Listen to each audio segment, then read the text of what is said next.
জীবনে লক্ষ্য স্থির রাখা আবশ্যক, কারণ লক্ষ্যহীন জীবন মানুষকে ভুল পথে চালিত করে।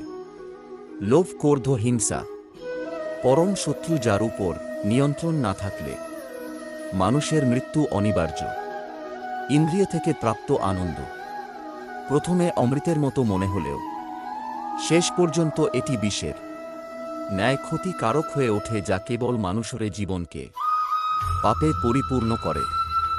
মানুষের কামনা ও বাসনাই হল প্রভূত দুঃখের প্রধান কারণ। জন্মের সাথেই মানুষের মৃত্যু নির্ধারিত, তাই নিজের কর্ম করো যা অনিবার্য, তার জন্য দুঃখ করো না।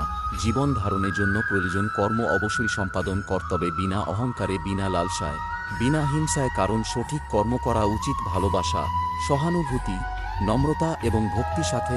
মনের স্থিরতার জন্য শান্তি, ভদ্রতা, নীরবতা, আত্মসংযম এবং পবিত্রতা শিক্ষা গ্রহণ করা আবশ্যক।